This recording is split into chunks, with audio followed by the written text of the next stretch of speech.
Good evening and welcome. I am Dan Ayer. On behalf of Skinner, I would like to thank you for joining us for this evening's event. We will give a few more minutes for people to sign in.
Good evening again and welcome.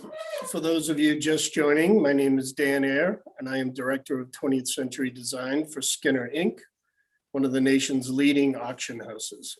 Skinner holds over 60 auctions a year, both live and online, in categories ranging from fine and decorative arts, jewelry, wine and spirits, modern design, Americana, and many others.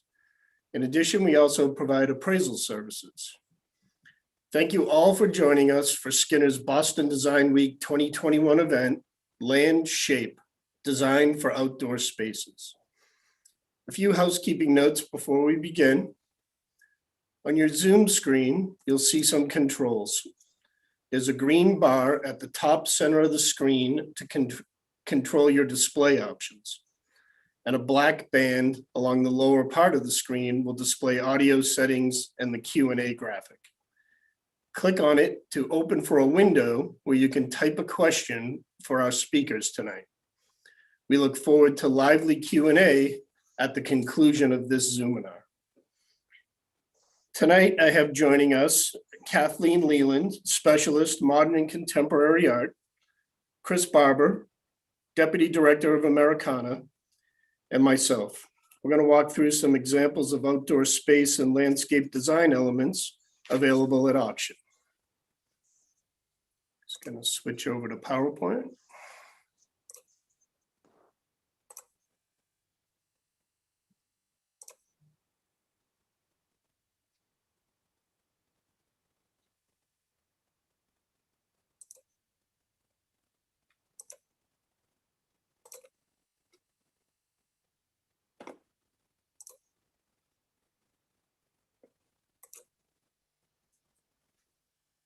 Are you seeing my screen now?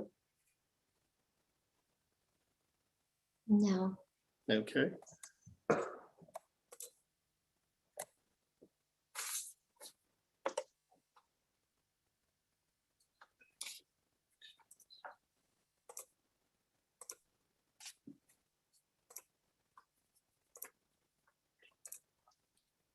All right. Now we'll take it. Again, we'll focus this talk this evening on outdoor living space and patio and landscape design elements at auction. Outdoor decor, classic elements, contemporary sculpture, and antiques can all add design whimsy and intrigue to your outdoor spaces, transforming the ordinary into delightful areas that reflect your style. Whether space for al fresco dining, outdoor entertaining, or a unique focal point, you'll be hearing about the type of one-of-a-kind items available at auction to meet every taste and budget. We're going to start with Kate, going over a few examples of outdoor sculpture and fountains, which we have sold at auction. Kate? Hi there, I'm Kate Leland, Skinner Specialist in Modern and Contemporary Art, and I'm going to go through some of the outdoor sculptures that we've sold in our fine art auctions, probably in the past 10 years. So most of the outdoor sculptures consigned to us have come from private collections. So they've been in their previous lives installed in residential settings. And there's certainly something to offer any style, size, or shape of garden or outdoor living space.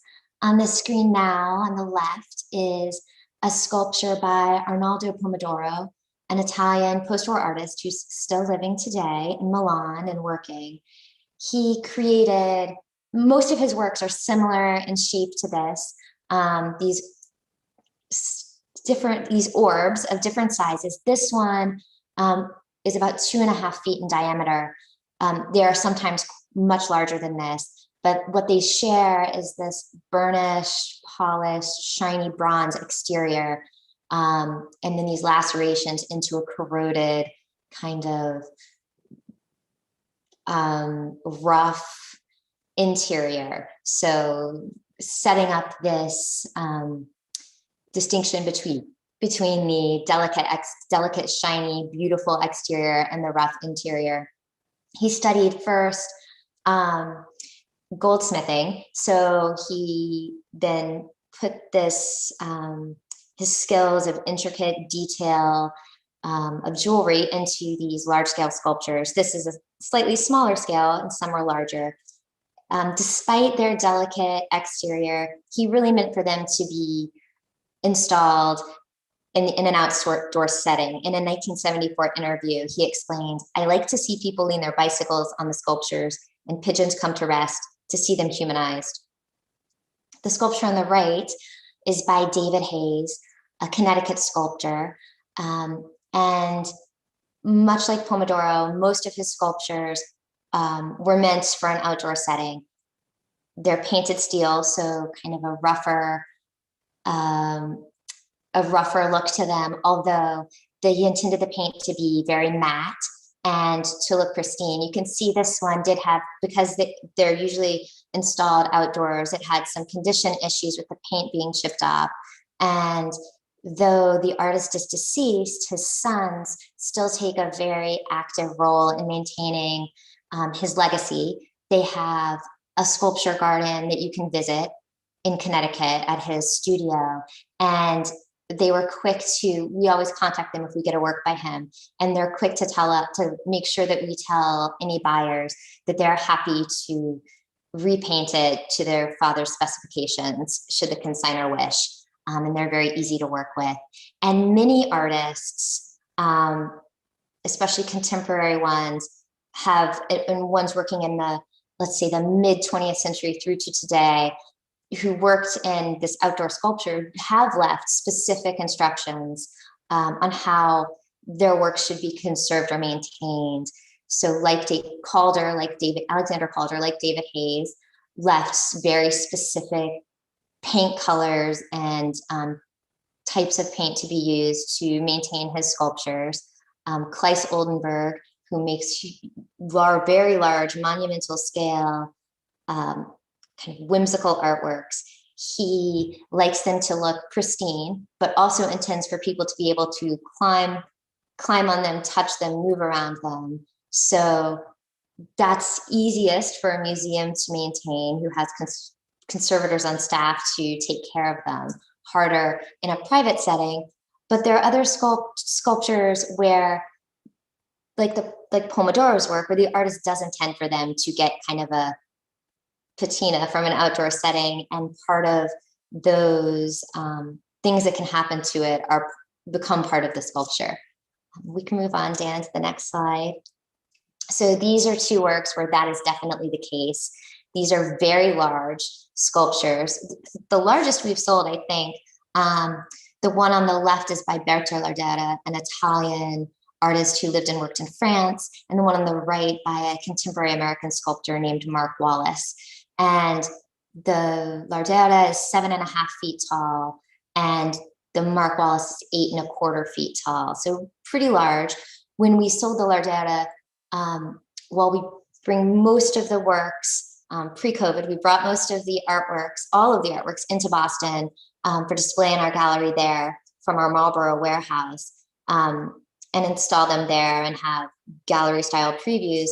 This sculpture we couldn't get into the Boston gallery, nor did, I'm not sure if we could, or nor did we want to get it into the Marlborough gallery in any way that we could show it well. So it was on display outside at our Marlborough gallery for anyone who wanted to see it. And it had come from a private home, so installed outdoors. And you can see that kind of corroded,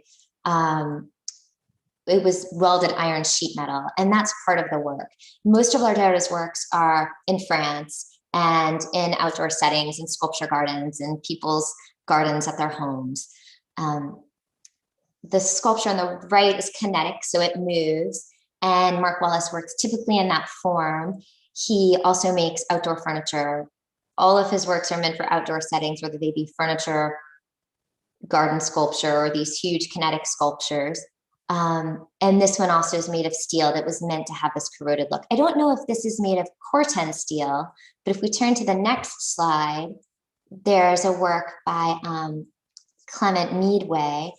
Dan, can you move? Oh, there it is on the right. That is made of steel. And Meadmore was one of the first artists to work in Corten steel, which was a type of steel developed in the 1930s, meant for, I think, application in railroad ties. And it would develop this rust-colored patina that would protect it from corrosion. And since Meadmore started using it in the 1950s, 60s, many sculptors have, especially ones who create these kind of minimalist or more modernist looking works, use that material. It's no longer called that because that was a trademark name, and that company that made it went out of business has other names now, but it's kind of the same idea.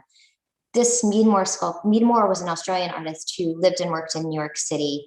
This is one of his smallest works at 6.5 feet tall, and it's very, very heavy. But most of his works were much, much larger. And he primarily made things for public art installations. So this series that he made that was a little bit smaller was rare in that it was sold to private collectors. The sculpture on the right, also a little smaller scale, 4.25 feet, is by Juan Montoya, who's, I think, primarily an interior designer. I think Dan has worked with him. And, but he also intended this, I think, for an outdoor setting. Okay, and we can move forward, Dan. So we've sold some really lovely fountains, or things that are sometimes used as fountains, sometimes not. Sometimes sculptures we've sold have been later turned into fountains and plumbed. Others were intended to be fountains to begin with. These are both by Frederick McMonnies, one of our great American sculptors. The one on the left is called Bacchante and Infant Fawn, and this version was 33.25 inches tall. We sold it in a while ago in 2003, but it's here because it's such a famous, especially famous Boston sculpture. A larger version of it that is 85 inches tall, is at the Boston Public Library and at the Museum of Fine Arts. And then there's another copy of it at the Met. But the original was given by McMonnies to the architect of the Boston Public Library, Charles McKim, as thanks for a $50 loan. McKim, in turn, wanted to install it in the courtyard at the BPL as the centerpiece of a big fountain. And you can see a version of the sculpture there now. But the Bostonians at the time, around the turn of the century, were scandalized by the subject matter. Boston, being rather conservative, didn't appreciate this drunken seeming debauchery of this woman holding her baby nonetheless while she's holding the grapes to be made into wine. So instead, McKim gave it to the Metropolitan Museum.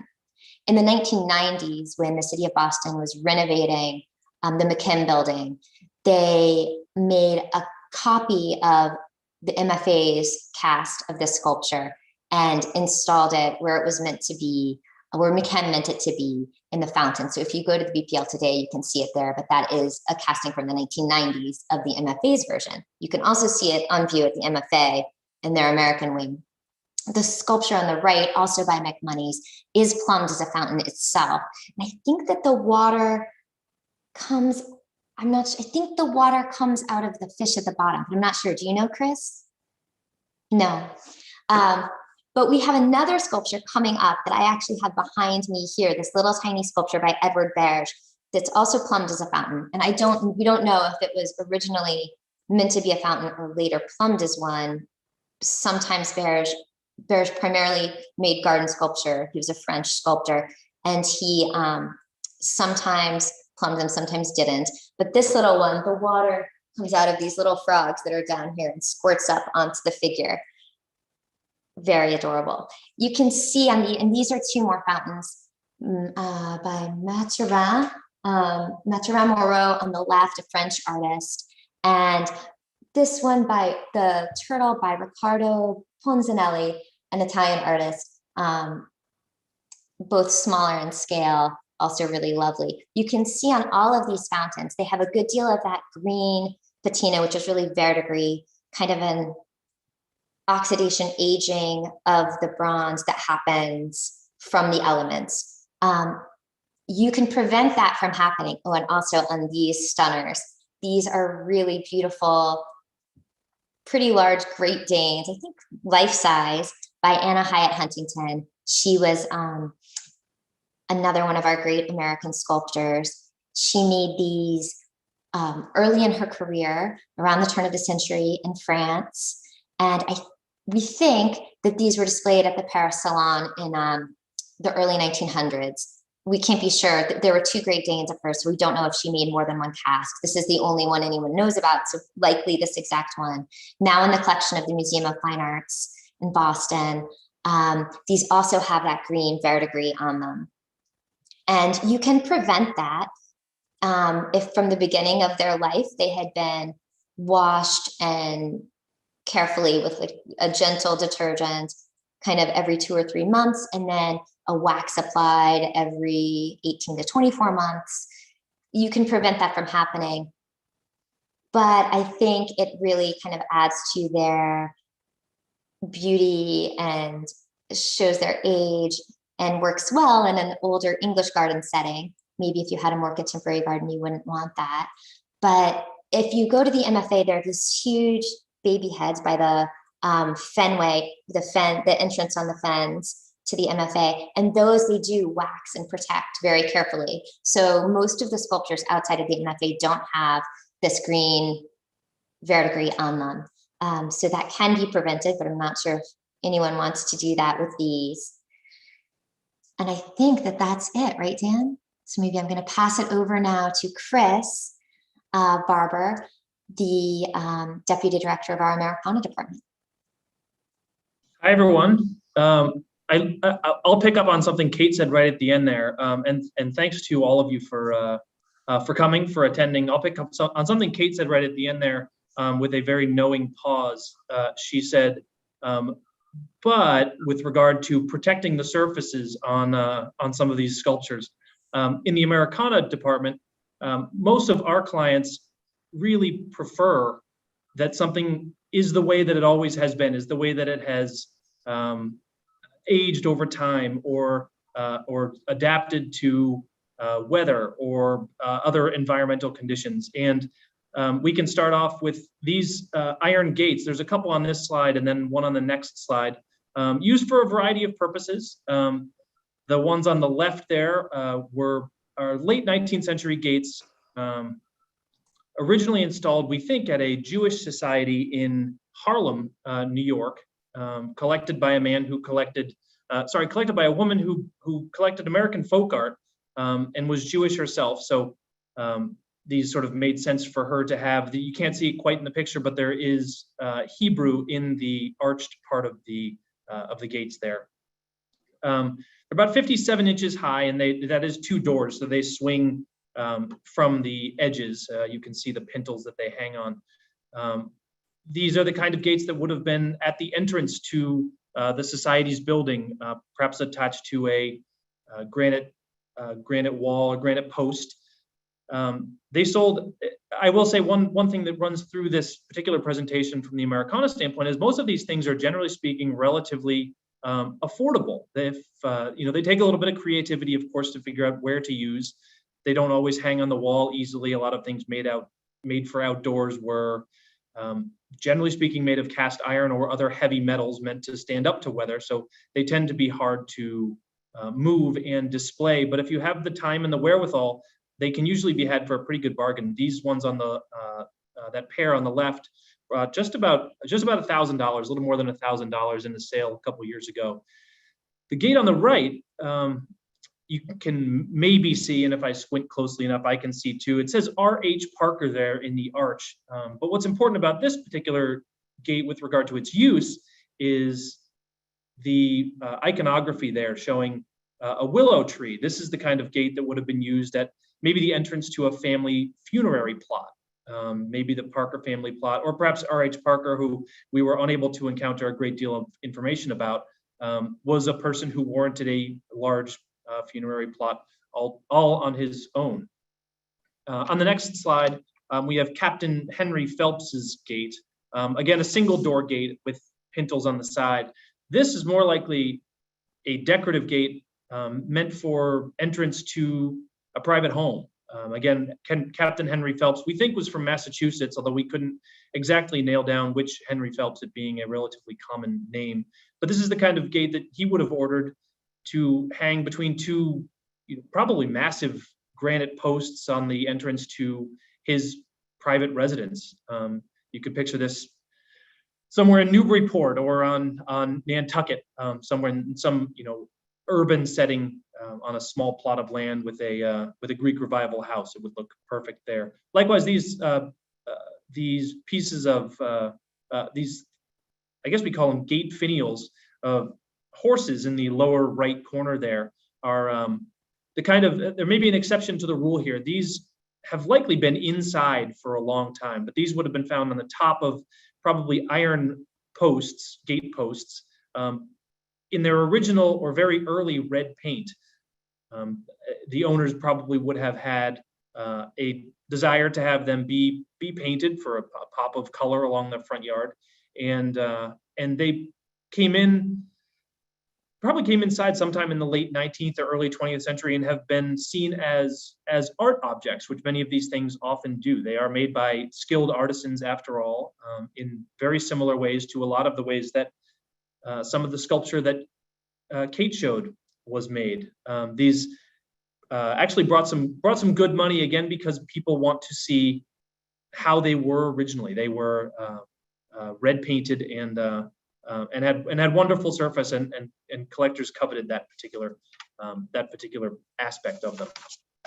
On the left on this page, we've got more cast metals here, but on the left is a bronze, this time bird bath. Everything you've seen so far has been cast iron, which is in the late 19th century, at least, almost certainly the most common metal used for such outdoor things. Outdoor items and decorations and things like that. But this cast bronze bird bath has, again, a wonderful patina, is built onto a marble platform. We weren't exactly sure whether that marble platform was original to it, but you can see it's cracked. It has since been restored and installed in a garden, which is just how it would have been used initially in any case, and by all accounts looks as bright and verdigris as it should have, as the artisans intended it to look. On the right, you've got a pair of bridge finials. These likely would have been found on the top of the entrance to a bridge, whether at the top of stone pillars or the top of a perhaps late 19th or early 20th century steel bridge, just a suspension bridge or something along those lines. Hard to know exactly. These also ended up in the same town as the bird bath on the left, also ornamenting a very mature 150-year-old garden that's been passed down in their family for generations. And that's what we tend to find people use these things for. If they're going to use them outside, they tend to be garden ornaments, planters. Perhaps Kate showed some fountains, perhaps central elements in some sort of landscape design. These are items shown on this page are a little bit more, let's say, useful. On the left here is a group of 4 planters. None of these are particularly big. The height of the tallest you're looking at is 10 inches in this group on the left. So originally painted, probably black or white or possibly red. These are the kind of things that would have been painted over and over again to suit any decor, any garden, any patio, anything that the owner would have wanted, and that's fine. That sort of that paint over time, the changing of the color, a lot of the collectors of Americana sort of see as just part of their history. So that's a perfectly acceptable thing. This group here sold for $425 just a couple years ago, and are probably in use on a patio right now with herbs or other small plantings. And on the right, name your use for such a thing. This is a hollow, so relatively easy to transport garden pedestal that could be used for a potted plant, could be used for almost anything. Some big urn of flowers. You decide. That brought $1,300. So that's kind of what you'd spend at a high-end garden shop anyway. So Skinner does tend to offer in almost every Americana sale, there is some element of cast iron or zinc or bronze that could be used outside. Here are a couple sort of Asian or Asian themed items. The herons on the right may not be Asian. The lantern on the left is certainly Japanese and late 19th or early 20th century. I mean, it's a lantern obviously meant to be outside, has wonderful patina, and shows the ravages of weather, which give it exactly the kind of life and look that you want your garden sculpture to have. And on the right is a pair of herons, and we've sold herons like this even more recently for more money. The last pair, I don't know about these pairs. The last pairs, like some of Kate's items, were plumbed and actually had water able to spout up, fixed in through the leg, and then came out the beak in a sort of a decorative way as well. So absolutely the center of a garden or a garden element area. I think last but not least, we can talk about cast iron furniture, which of course in the Victorian era was incredibly popular. The Victorians prioritized being outside. They prioritized garden design. There are a number of Victorian companies during the Victorian era, I should say, in Boston and in New York and Philadelphia, and of course in England as well, that produced tons and tons of cast iron furniture, which is still quite collectible today. What people like about it is it could be, again, a very good pop of color in your garden, but people like the naturalistic look of a lot of it. They like the way that it can create sort of an ordered sense of space. On the left there, that Tompkinson, the back is lettered Tompkinson. You probably can't see that, and it might have been made for a person named Tompkinson. You could with certain companies, you could personalize your garden furniture order. That brought only $750, which is really not bad when we're talking about what people might pay for patio furniture from a company making it today. And you don't need it to be. It's not particularly comfortable, but it's not uncomfortable, and it can still be sat in because it probably weighs a couple 100 pounds, and it's built to last like any good outdoor furniture should be. I think this is my last slide. This is a wonderful pair of tables that we very recently sold in our most recent auction in early April. These have also found their way to the south coast of Massachusetts, and just have a wonderful design. We hadn't seen it before. The top shows deer. You can't really tell very well here, but the central motif there is deer surrounded by leafy vines and scrolls. And we love the way that these relatively unornamented posts, especially for late 19th or early 20th century tables, relatively unornamented posts gather in that coil and then spread back out to penny feet. And as we like to say in the auction business, it's always nice to have a pair. So I think I'll hand it over now to Dan Ayer, director of our 20th Century Design Department. Thanks, Chris, and thanks, Kate.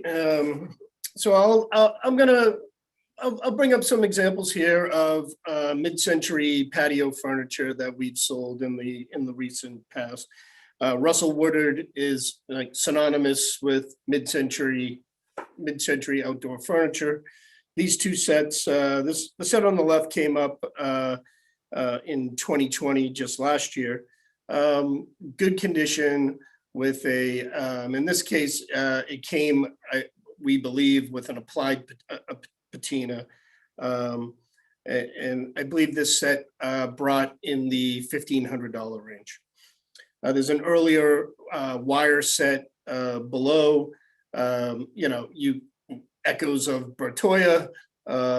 Certainly the design trends of Herman Miller's stable and Knoll's stable were working their way into all aspects of furniture design at the time.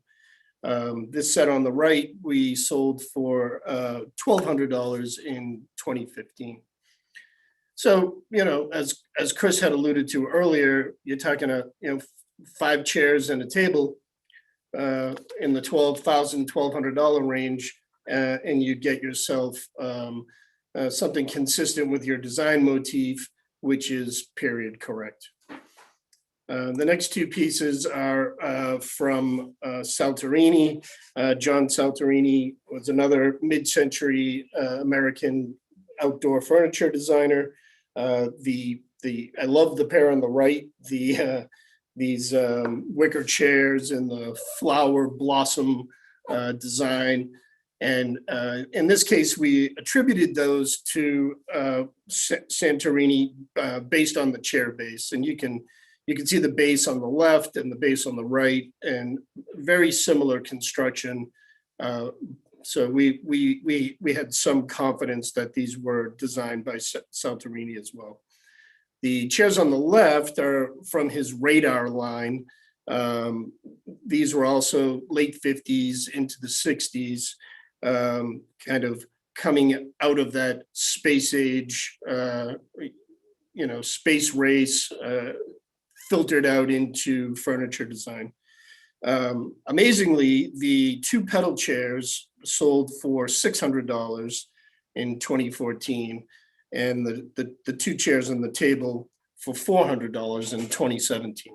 So good, affordable design at auction. This last slide for me is, these are Richard Schultz 1966 line for Knoll. We've got his chaise on the left, powder-coated, white powder-coated metal with a nylon mesh. This design has stood the test of time. My sale coming up in the first week of June, I'll have 3 suites of this furniture available. This particular chaise sold for $650, but it was some time ago in 2010. I would think today this chair is going to bring closer to $1,000.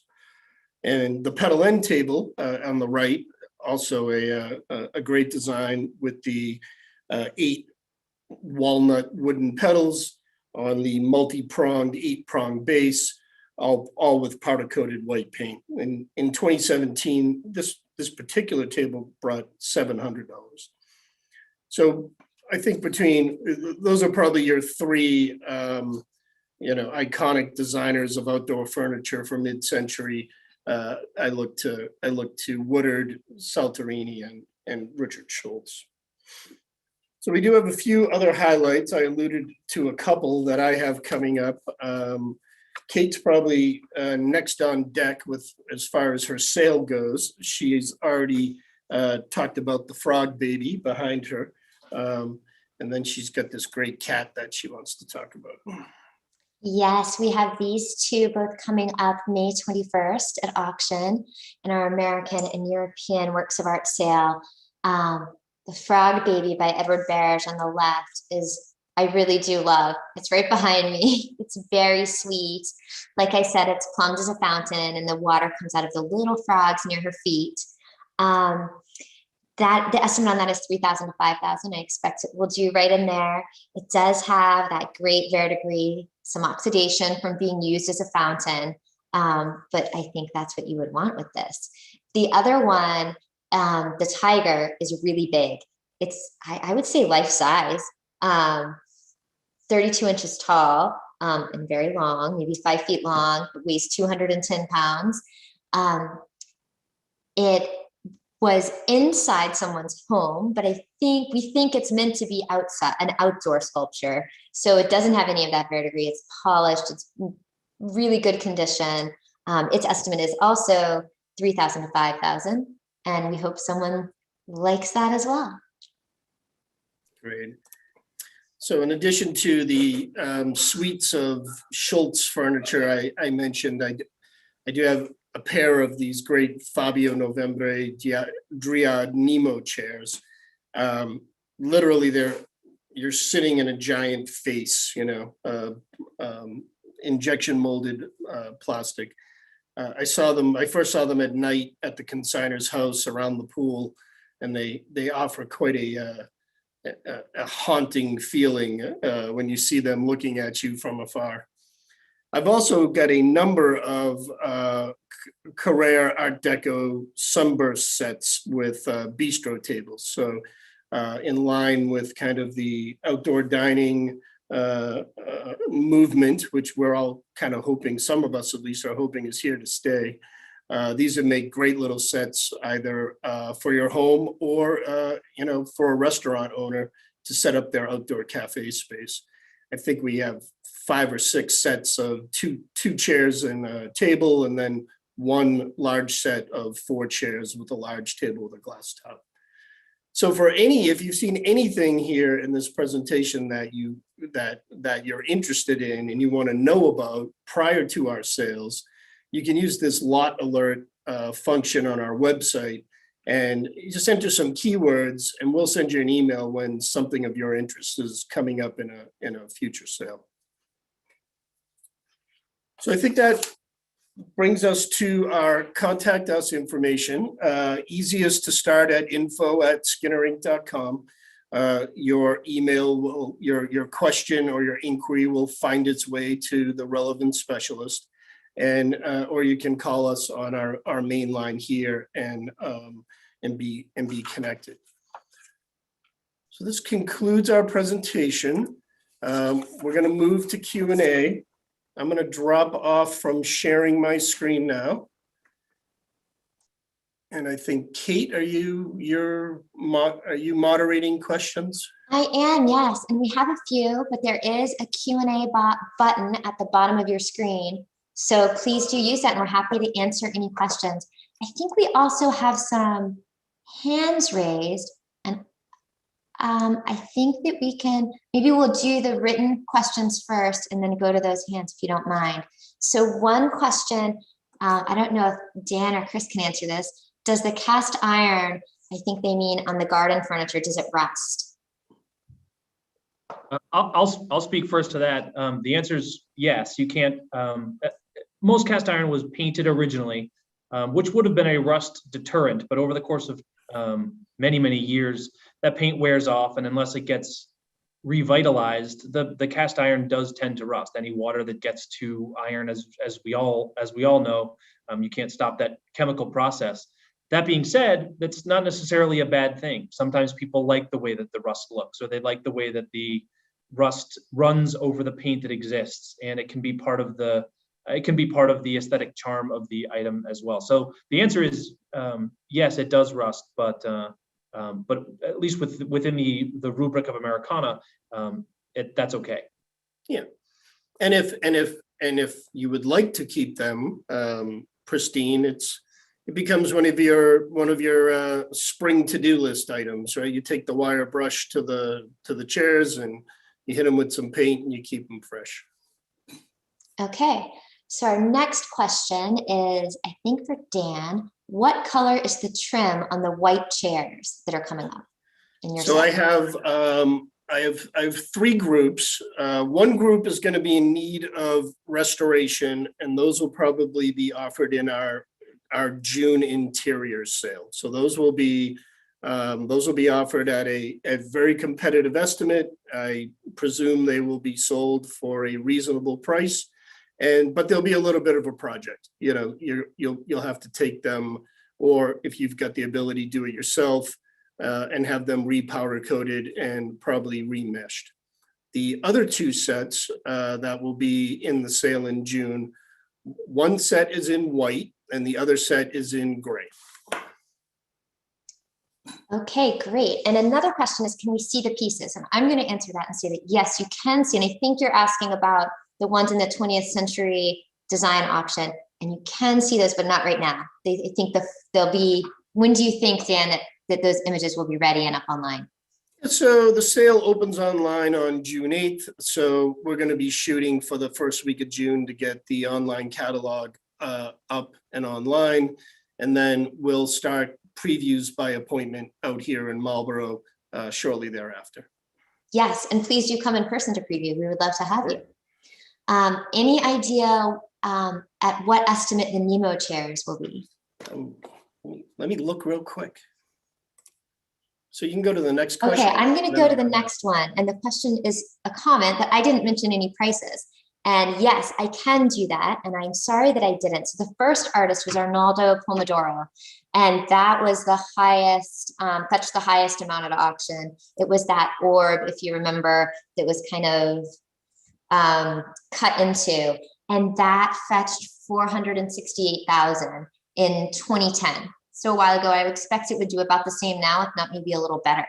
The David Hayes, which was the painted, different color metal, welded steel elements, that sold for $2,900 in 2007. It might do about the same now, maybe a little less. Those huge monumental sculptures, the Italian one by Berto Lardera fetched $29,000 in 2012, probably do about the same now. It's large. Big is not always easier with fine art. Even by blue chip artists, if it's really huge painting is pretty tough. You have to have pretty big walls. At least this was an outdoor sculpture, so maybe a little easier. The Mark Wallace fetched $2,000 in 2012. That was the big kinetic sculpture. The Juan Montoya sold in the $1,000 range. The Clement Meadmore, which was the big kind of minimalist, large 6.5 foot tall, very heavy sculpture by an Australian American artist, sold for $10,500 just a few years ago. That would probably fetch the same now. The McMoney's, the one that was a smaller version of the one at the MFA and the BPL, the Bacante, sold for $13,000, and the other one that was plumbed as a fountain sold for $28,000. And the one, the Bacante that sold for less was kind of in really good pristine condition, and the fountain had a lot of that verdigris, and it sold for more. Maybe because it was plumbed, maybe because it was more natural looking. It's maybe a more intricate, detailed form also. The other two fountains were really affordable. One sold for $1,200, the French one, the little French one, and then the turtle fountain sold for $2,600. And the Anna von Hyatt Huntingtons, those sold for a lot. They sold for $105,000, which I would expect. She's really, like I said, one of our great American sculptors. And those are really iconic pieces by her. They were bought by the MFA. So those, and that was in 2013. So not too long ago. They would fetch the same or more now. So I've got some answers on the Nemo chairs. So I see there's a question asking what color they are. So the pair are white. and their estimate is $700 to $900 for the pair. So the bidding will open at $350.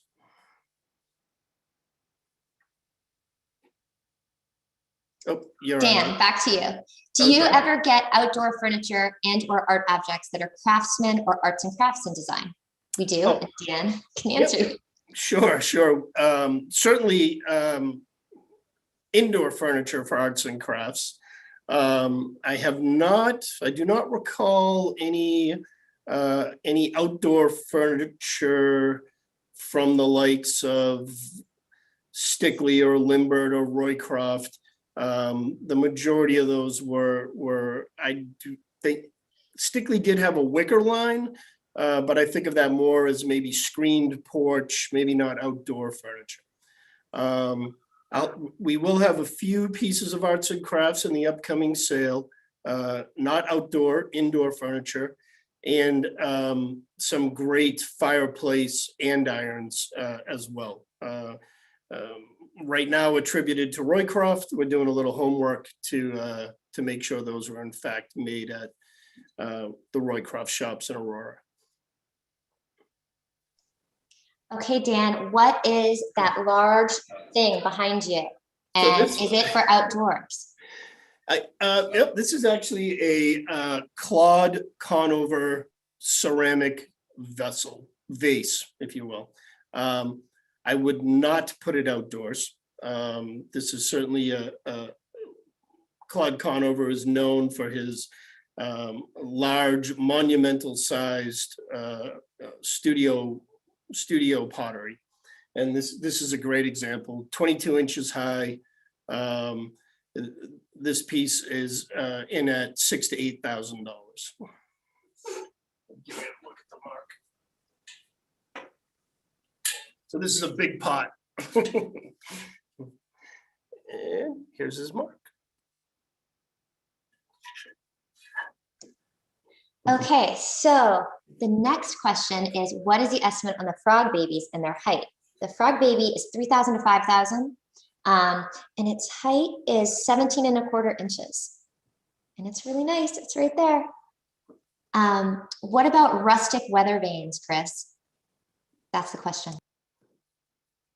Sure. Well, I asked for it because I put one behind me. Weather vanes are, it's sort of an odd, and it's different. They were meant to be outside, and they're generally used inside now. This particular one over my shoulder is a gamecock. It's a particularly small and really nice example. I'll even take it down and see if you can see some of the verdigris. These weather vanes were they were gilt originally. What we're looking at here is the original surface and even painted sometimes. The cock's comb is painted red, which is an unusual thing to see because in 1880, red paint didn't stick to copper very long. And especially if it was used outside, you would expect that paint to be gone. So this red paint and the gilding that's still on there was probably, if not original, then applied early in its use. The Americana department has long sold weather vanes. Almost every sale I've been here for 17 years has had at least a couple weather vanes in it, from horses and cows and eagles to gamecocks and cars and locomotives. So huge range, but we sell weather vanes all the time. Some bring a great deal of money. Those are for rare forms and ones with particularly good surface, and others don't bring very much and can be surprisingly affordable. What I would say about their use outside is absolutely you can use them outside. Generally speaking, I would say the less you spend on it, the easier it is to make that decision to leave it outside, because some of the value with the most expensive weather vanes we sell is in their pristine condition. That is the condition that they would have been in 10 years after they were made in 1890 or 1900. Okay, what are the estimates, Dan, of the Schultz chaise selections? So right now I've got a big group of the furniture that I'm going to spend tomorrow breaking into lots. So I'm thinking two chaises with each with a small side table. The estimates will be in the 400 to 600, 600 to 800 range, depending on the conditions. Some of them have had some powder coat loss, which is common with these chairs, especially on the armrests, and will need to be touched up a little. So I would say the better the condition, the higher the estimate, and for the most part, the mesh is in good condition on all of these. So I think that's kind of a depends answer. So, but tune in, use the lot alert, and take a look in early June, and there'll be a number of Schultz lots up there available for bidding. Okay, that was our last written in question, and we have someone with their hand raised, but I don't know how to let them speak. Does anyone, either of you know?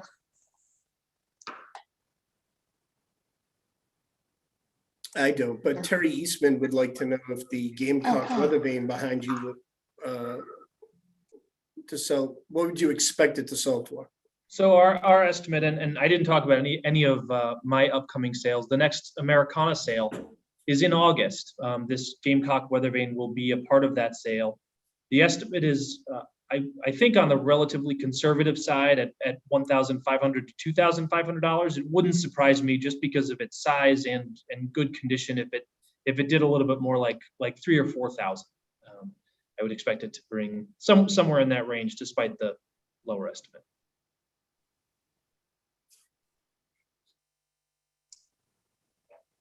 Okay, so I think I can't let that raised hand speak. It's not possible, but if you have a question, Nancy, type it in and we'll be happy to answer it. Otherwise, I think that's it for our questions. Thanks.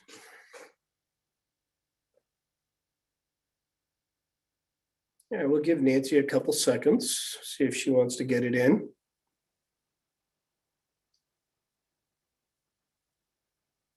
And Nancy, if your question comes in late, whoever it is directed toward will get back to you with an answer. We'll get your information and get a hold of you. So this concludes our Boston Design Week 2021 presentation. I hope you found it informative. We hope that those of you decorating either for yourself or for your clients, when you're working on your outdoor living spaces and your landscape design projects, you consider Skinner as a source for design elements. We think really where we offer those, from conversation pieces to well-known artists with great pieces of work. That's all I have. Thank you very much, everybody.